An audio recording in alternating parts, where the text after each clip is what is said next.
Hello and welcome to SciLux, the podcast where we talk about scientific developments and technological changes in Luxembourg, as usual, proudly powered by Research Luxembourg and recording at the Media Center of the University of Luxembourg.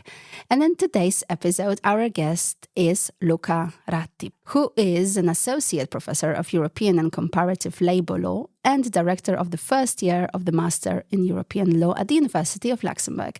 Among many topics, his research focuses on in-work poverty and European social citizenship.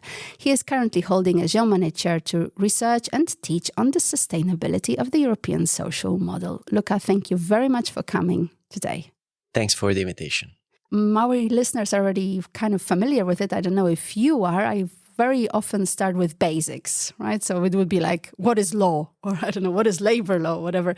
But actually, I wanted to turn it a little around. When you go on YouTube and you Google your name, you can find a very nice video about your students who talk about how great you are as a teacher. They say like, oh, we had to study this labor law and it was so terrible and we were not excited.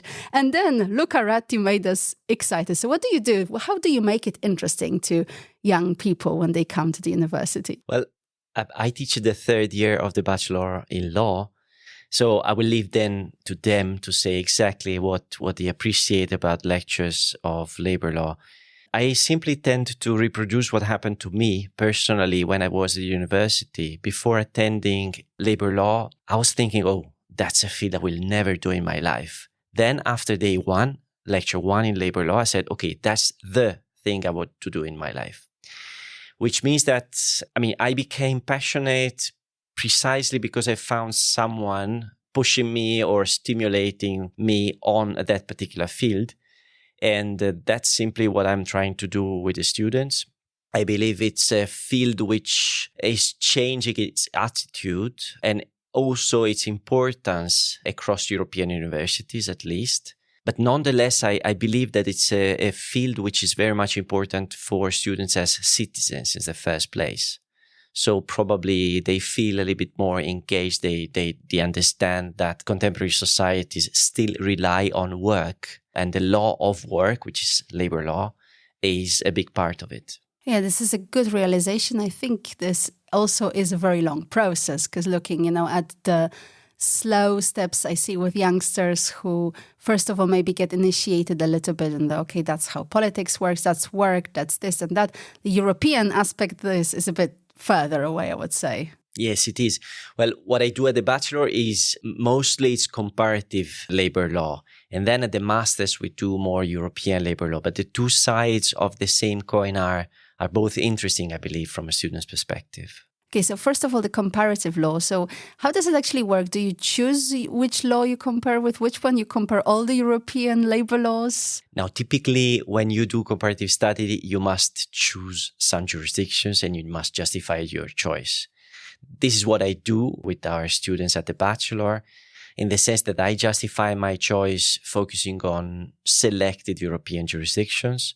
And the choice is made topic by topic because it can happen that some countries have a very specific legislation on, for instance, dismissal protection or working time or minimum wages, which makes sense to analyze comparatively. So that's pretty much what I do with the students. And when you analyze it, is it also a little bit to develop the mindset of this is actually a model we would like to use in our law, or is it more about understanding how other countries work because of that model? Well, you can have both approaches, of course, in theory, but I believe that the added value of the University of Luxembourg is that we educate law students to be able to switch from one model to the other much more easily than other students. And therefore, the fact that we are bilingual, that we take into account many jurisdictions at a time, it means that we balance a little bit a vertical analysis with a horizontal comparison. I think if then they want to work as lawyers, as judges, as experts at European institutions or in academia, that's very helpful for them.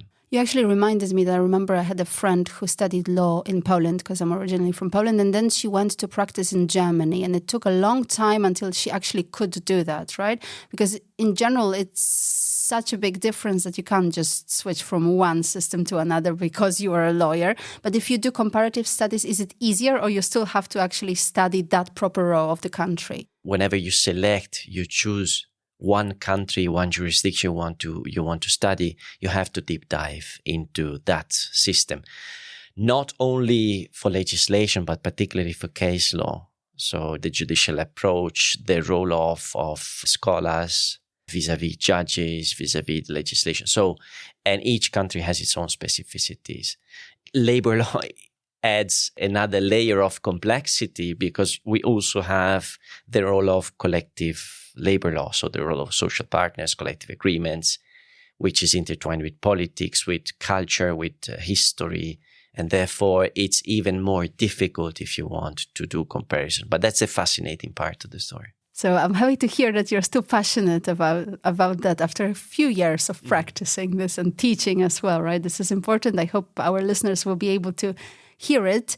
I think it's the moment to move to one of the parts of your studies. So one of the things that you focus on, and these are minimum wages, of course, across different European countries and how they kind of work. So first of all, how do you look at minimum wages from a legal perspective? In my field, wages is a big topic per se, because wages, one, if not the essential element of any employment contract.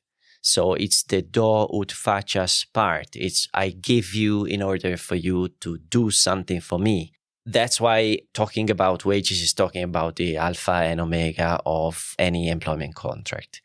When it comes to minimum wages, not only it has this, so to say, micro dimension, but they also have a macro dimension in the sense that our societies are based on wage earners. So on income derived from wages. The vast majority of people simply works as employees.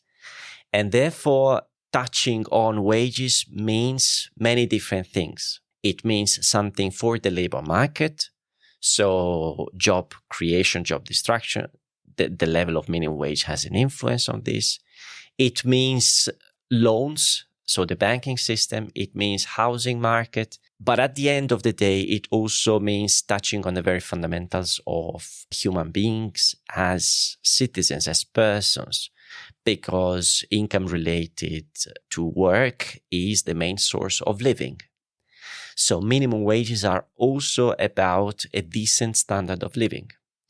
And that's why it's very complex to approach minimum wages as a subject. Of course, as you are also comparing different jurisdictions and different approaches, you can't tell me this one is better and that one is worse. But what is the kind of analysis? What's the practice? Are there any approaches that are favored by legal specialists? At least in Europe, the systems, the minimum wage systems are typically divided into two main group of countries. In one group, which is the biggest one, minimum wages are established by the law. Luxembourg is one of them. France, since the 70s, is one of them. It means that the law, meaning the government and or the parliament and or supported by expert committees, etc., decide from time to time, can be on a yearly basis, every second year, etc., decide the level of minimum wages and to whom these minimum wages apply. And this is the biggest group in Europe because it applies to 21 member states. Now it's 22 since Cyprus just introduced statutory minimum wage. This is the definition, statutory minimum wage countries. And then there's a second group of collectively agreed minimum wages. So the minimum wages that are established exclusively by the negotiations of social partners. I think before we continue, this is the moment for you to ask the pub quiz question that is related to that, because I'm afraid that I will ask you to answer it and then we will be a bit on a minefield, let's say. So, Luca, if you can ask the question for our listeners, and listeners remember the answer only at the end of the podcast. The question is, how many people in Luxembourg earn the minimum wage, which means what is the proportion of people earning minimum wages in Luxembourg. Okay, great. Thank you very much. Answer only at the end. And it just actually made me think that I think Luxembourg is the first country where I live where I'm really very much aware of the minimum wage, because it does appear in different places. Maybe because I'm a freelancer, so I have to calculate certain things. You know, you have those 3 times minimum wages limit, right? And everything else that it somehow appears. Also, what was it last time in chèque service? I think something was also calculated like that. This is very interesting that you're kind of more aware than in other places. Point about Luxembourg is that minimum wage plays a role, a systemic role in the country, because it's an economic stabilizer. And then based on minimum wages, we have that many different instruments are calculated. Even social security instruments are calculated vis-a-vis statutory minimum wages. The indexation of minimum wage is very evident in this country, whereas in other countries it's less evident or even non-present at all. So I think you're right. The minimum wage politically and in the public discourse is something which is very familiar to people. And when you talk minimum wages, I noticed too, at least in your research, you also talk about in-work poverty, obviously. And, you know, I don't want to delve too much upon this because we did have an interview already a couple of times, actually, about inequalities. There was, of course, also child poverty recently. So the topic is obviously very much research in Luxembourg and very present in our podcast. But I still wanted to understand, am I doing the right thing to jump from minimum wages to in-work poverty or not? First of all, it comes naturally to make a bridge between the two. The point about inward poverty is that inward poverty is one of the many ways to measure poverty in general. But it's a particular form of poverty because it relates to working people. In our case, well, in statistical terms, inward poverty relates to working people, including the self-employed. But if we do the liaison between minimum wages and inward poverty, we have to exclude the self-employed because, of course, only employees earn minimum wages. Having said that, it's a natural connection between the two. And the main question is, why should I be considered as a working poor if I earn a minimum wage? And why do we have so many working poor? I can give you plenty of examples. The first that comes to my mind is Luxembourg, in fact. Why do we have this percentage of 13.5 of inward poverty in a country which is typically seen as a quite wealthy and rich country? So there is a connection. And the connection empirically, statistically, but also legally is the following. The connection is that minimum wages are necessary, are systemically necessary across all countries, and their level must be adequate and proportionate to the quantity and quality of the work performed. At the same time, we shouldn't make the mistake to think that an increase of minimum wages as such would mean a reduction of inward poverty, because this connection doesn't exist as such. There are other ways, other measures that can counteract the increase of inward poverty, that can help reduce inward poverty. Minimum wage is one of them, but it's not the main one. For instance, inward benefits are much more effective in combating inward poverty. So you see that there is a connection. The connection is very close, of course.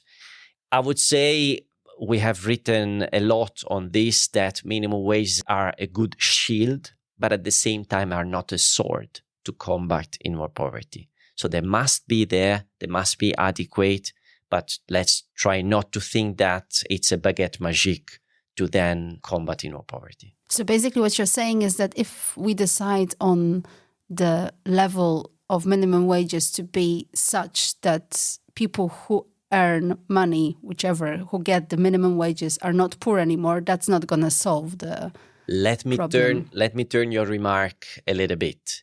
If one day we decide that we increase the minimum wage of, I don't know, 3-4 euros per hour, it doesn't mean that we will see a decrease in inward poverty correspondent to the increase of minimum wages. Because inward poverty has so many other determinants that the cascade effect is much less evident.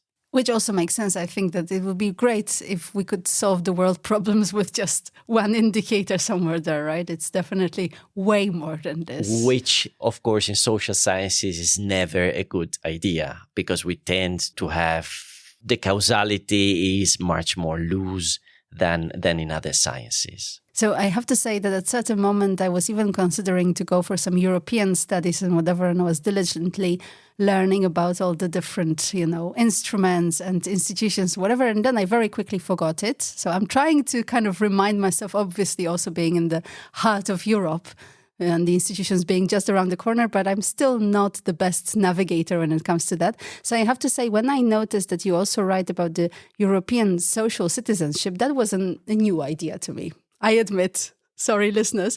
Maybe some of you are like this as well. So can you tell us what it is and why are we talking about it? Well, the idea of European social citizenship is not entirely a new one. Well, first of all, what is the European citizenship before going social? Exactly. European citizenship is simply that all citizens of one European member state also have European citizenship. It's a second layer citizenship. It has many different effects. One of them is the political one, in the sense that as European citizen, you can vote for the European elections. But apart from that, let's add the social part. The social part is the following. Typically, and for, I would say, decades, the process of European integration took care mostly of economic issues. Now, since there are debates on this, but since the midst of the 70s or mid-80s, the European Union started to become a little bit more social, in the sense that it started to be concerned about social issues across Europe. One of them, I would say so far the most important of them, was free circulation of workers. That free circulation of workers, or free movement of workers, has always been the main target, the main focus of European institutions on the social side. But unfortunately, that element concerns a very tiny minority of Europeans. It's far less than 10% of citizens. So the concept of European social citizenship, to us, that we have studied inward poverty and labor lawyers in general, must be much broader, because it must also concern those citizens that decide or cannot circulate. So the so-called stayers, those workers, those people who simply stay. So the question is, I love the word stayers. Yeah. So what is the added value of the European Union for stayers? And there we are still lagging behind, because it's true. You have many other aspects than social aspects that are taken care by the European Union. No question about this. But when it turns to social, then there are still a lot of instruments to be considered. There are still initiatives to be done. One of them, and that's why we started from that point, was how can we link the fact that people, that stayers mostly are working poor, and at the same time that the European Union wants to do something for them. For instance, by introducing the minimum wage directive in 2022, or by introducing recommendations on minimum income. So how can we match the two? And from there, we came with the subtitle of our recent book on inward poverty, Challenges to European Social Citizenship. It means that everything turning around the social sphere challenges the idea that citizens should have also a social citizenship. And it also just touches upon the whole idea of the tangibility of the European citizenship as such, right? As well, for the stayers and in general, that idea that is somewhere there overarching our being in the European Union, but exactly when it comes to really the rights that we acquire, or the possibilities, that's a longer discussion. Because, of course, people are concerned about which rights derive from whom. If you have 99% of your rights deriving from your own member state legislation, what is the European Union there for? That's a typical question. And here we see less and less affection to the European Union as such, particularly by stayers, because the European law does not impact their everyday lives. With the most recent legal instruments, we are going towards that direction in a way.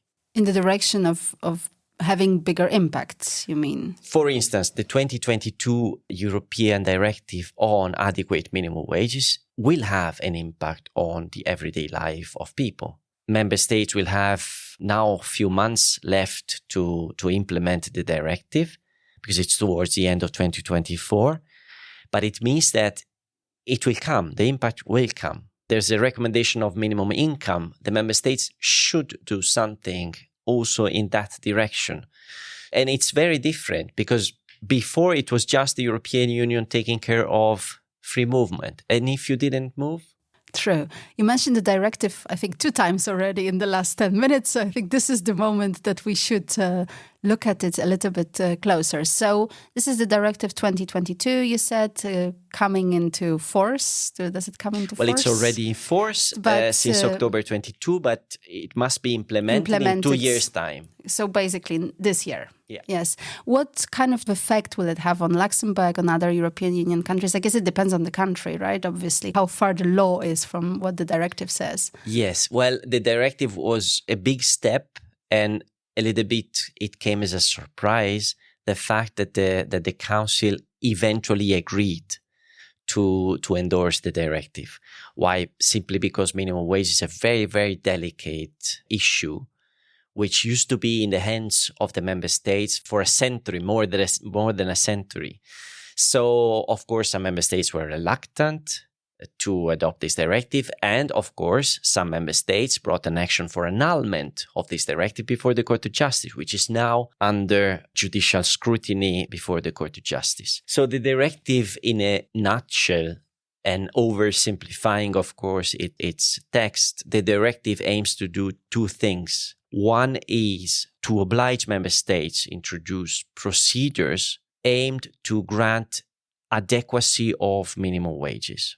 It's a little bit long because it's procedures aimed to grant adequacy. It's not simply because the European Union has no competence to harmonize minimum wages. So the only way to achieve indirectly adequacy was this procedural way.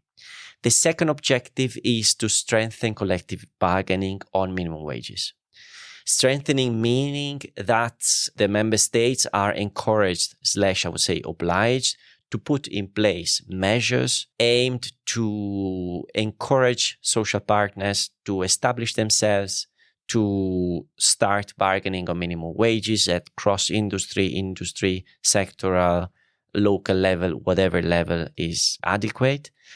And this is meant to create a virtuous circle that should guarantee less income inequality in a given country. Because statistically, it seems that we have less income inequality in those countries where collective bargaining and collective agreements are widespread, particularly those who deal with minimum wages. And how is the word adequate actually defined in the directive? The directive has, these 2 objectives are then mirrored in 2 articles, as Article 5 on adequacy, Article 4 on collective bargaining agreements.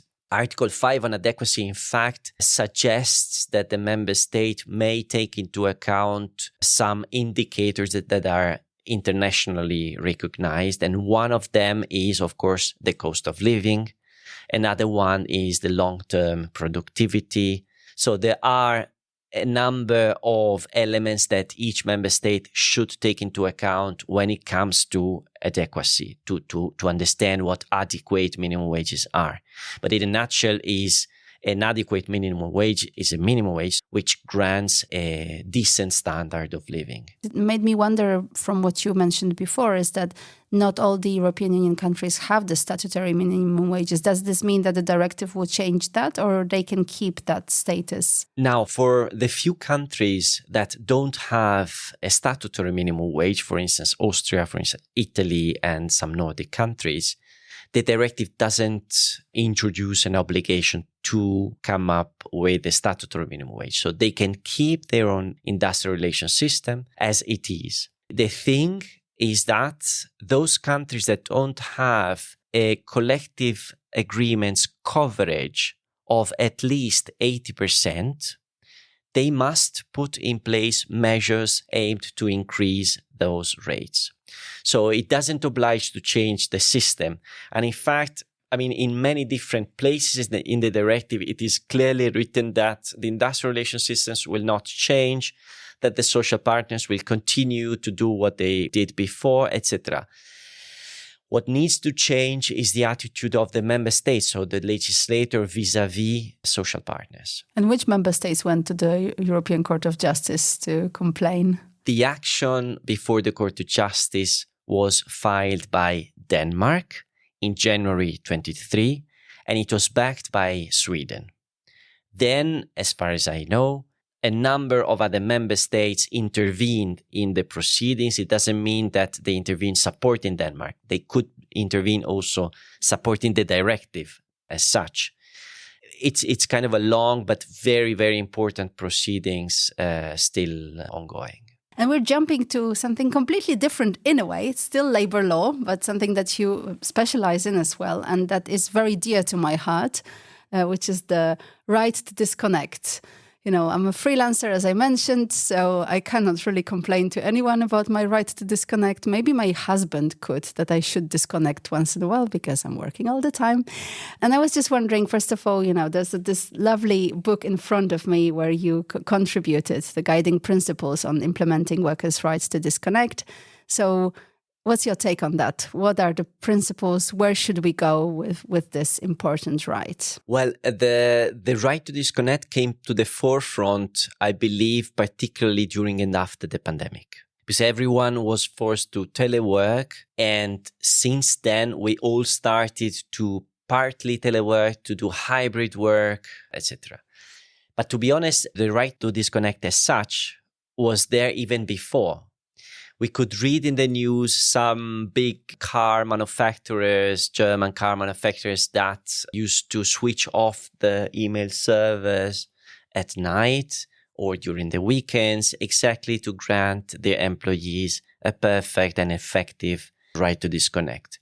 Now, a few years ago, I was contacted by the European Law Institute, which is an institution based in Vienna, and they asked me to do a project on particularly focused on that topic. And so together with a Swiss colleague, we teamed up. We created a project team together with some so-called assessors, so kind of reviewers, experts that could give their opinion on our project. And we were asked to establish guiding principles, which means that it's a blueprint.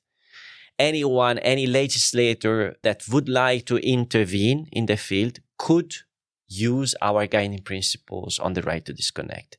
In a nutshell, what we did was, first of all, to establish a little bit some axiological premises for the right to disconnect, in the sense that the right to disconnect naturally derives from, on the one hand, a health and safety preoccupation. So it is demonstrated scientifically that over-connection is not good for the well-being, for the health of mental and physical health of people. And on the other hand, we were brought there by balancing family life and working life considerations. So these two starting points gave us the opportunity to articulate 10 principles on the right to disconnect that are partly based on national experiences. There are already legislations in place. France has something in place already for quite some years. Luxembourg has very recently introduced an amendment in the Code du Travail. But also partly it was built on a document from the European Parliament, which urged the Commission to go on with the legislation on this. And where do we stand now on this topic? Well, at first, the Commission left European social partners negotiate freely. But it turned out that negotiations failed at one point. So very recently, towards the end of the current mandate of the Commission, DG Employment relaunched a consultation with social partners. And the idea is sooner or later to come up with a directive proposal on the right to disconnect. And this would again mean, just like the directive on the minimum wages, one day everybody will be surprised. Yay, we have it. No, I'm joking. Sorry. Well, no, it's true. The legislative process at European level takes some time. In the social field, we have even a preliminary step, a preliminary phase, in the sense that European social partners must be consulted twice before a European directive proposal is put on the table by the Commission. Why twice? Because at first, it's a kind of a yes or no opinion that they give. Does it make any sense that we intervene in that field?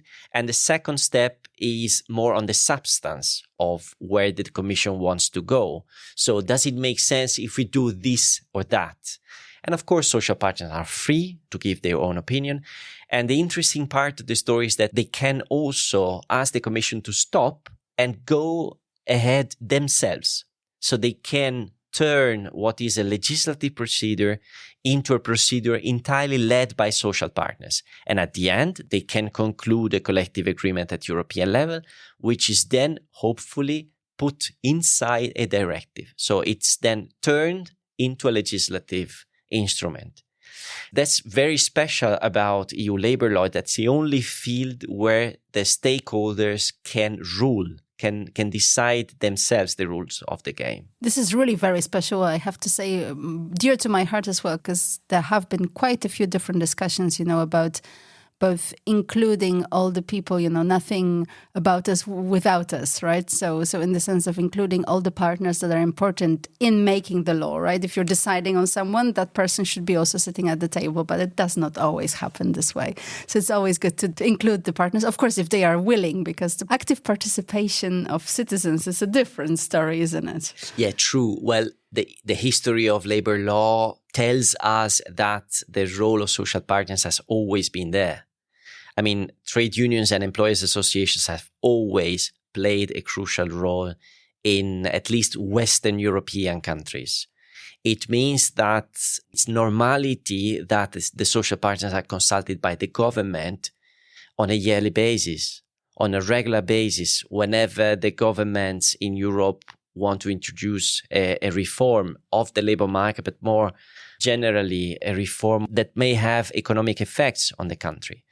So it's a field where the voice of social partners is omnipresent. Yes, and also in Luxembourg, right, the tripartite discussions that we have quite a few, and they happen, and we are informed about it as well very prominently.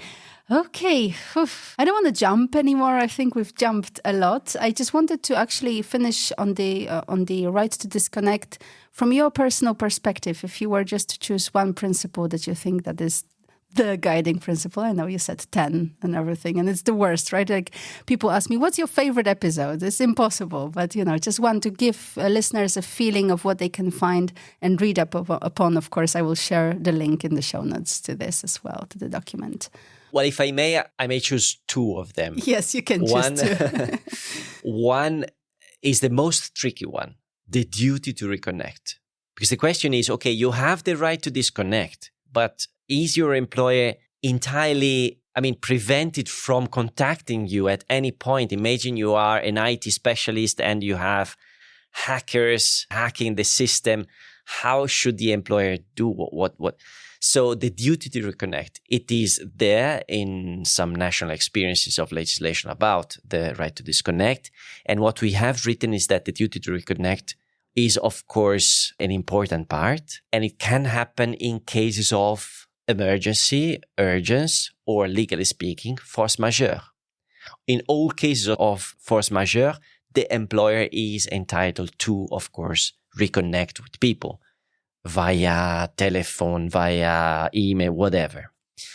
A second one is an article which deals with the enforcement of the right to disconnect, because that's the end of the story, if you want. Labor rights are not effective if they are not enforceable in practice. So what we have proposed in our guiding principles is actions against retaliation. So if I do exercise my right to disconnect, then I should not have negative consequences across all fields of the employment relations. So be it disciplinary procedures, be it dismissals, be it even career paths that are disfavored because I exercise more the right to disconnect, etc. So these, I believe, are two important aspects of the right to disconnect. And university professors, do they exercise a lot the right to disconnect or not? I'm not sure. Personally, I don't. Yeah, that's the problem of academia. I think there is a little bit of work there to maybe university can be at the forefront of this discussion. I don't know. It's not exactly the type of job which lets you disconnect from what you're doing. So I would rather go for other types of job that are more easy to really disconnect. Academics don't want to be disconnected when they are productive, when they are creating, studying, writing, etc. And also when you're an educator, I think it's that part when you just really should be available for your students, right? Correct. It's difficult to, at least when you're a true professor, because not everyone is, but let's aim for the stars, right? So for the best models of all. So, yes, let's leave it there. No, not pushing the university anymore. And it's true that academia is very special when it comes to disconnecting. And coming back to the pub quiz question that you asked at the very beginning, long time ago of our discussion. So, and a little bit again about the minimum wages in Luxembourg. So if you can remind our listeners what the question was about, and then, of course, give us the answer. So the question was about what is the proportion of minimum wage earners in Luxembourg. We have statistics that come from the end of the years 2010. The latest one is 2018, for the simple reason that there was a module in 2018 in Eurostat statistics that was focused on that. And these statistics are, they give a very mixed picture across European countries. The proportion of minimum wage earners is defined as those wage earners, so we're talking about salariés, about employees, that earn 105% of the minimum wage. So those that earn exactly or a little bit more than the minimum wage. And the percentage in Luxembourg is quite low at the end, because it's 5.1% of employees in Luxembourg earn the minimum wage. What does it mean comparatively speaking? We have countries where this percentage is much higher. Slovenia is 15.2, Bulgaria is 14.1, Romania is 13.3. At the other end of the spectrum, we have countries where the minimum wage earners are really a minority. Spain 0.8, Belgium 0.9, Malta 1.8. So the two ends of the spectrum mean that simply where we have very few minimum wage earners, it means that minimum wage is there as a guarantee of the bare minimum, but then typically workers earn something more than the minimum wage. In other countries where you have 15% of workers, it's a lot. It's a big number of workers if you think about it. Typically, minimum wages are earned by low-skilled, low-qualified people that work in the so-called poor sectors like tourism, ORESCA, transport, service to care people, etc. Well, if you have 15% of wage earners at the minimum wage, it means that this will have an impact on all the other determinants of wages. It means, for instance, that the median wage will be relatively low because it helps going down with the median wage. Luxembourg has 5.1, so it's a relatively minor part of the workforce which earns a minimum wage. Nonetheless, once again, minimum wages are a fundamental tenet of our societies because they are there as a guarantee. It means typically, therefore, that collective agreements go up that grant more than the statutory minimum wage, which is good news because it means that we in Luxembourg live in a system where the social partners are able to negotiate better working conditions for all or for the vast majority of working people. I think when we talk about earnings in Luxembourg, I am always interested who actually is included in the number, because it's not always that the cross-border workers are in there, right? In this particular case, we're not talking about them. Not at all. Not at all. Cross-border workers, they don't count as minimum wage earners in these statistics. But they are paying taxes in Luxembourg, but Sure. that does not make them part of the statistics. It does not make them part of the statistic. We have more granular statistics at a national level. The Statec Panorama Social, which is annually published in Luxembourg, gives a much broader picture about wages, working conditions, living conditions, etc. But for comparative purposes, this does not include cross borders. Okay, so just making it clear, because I think it's an important thing to bear in mind, because that's a huge number of people working here every day and going back home to another country. Okay, thank you very much, Luca, for coming today and sharing a little bit of your world with us. Very small piece, but still. And listeners, remember, of course, everything that we discussed, all the documents, links to them will be shared in the show notes. Thank you. Thank you so much.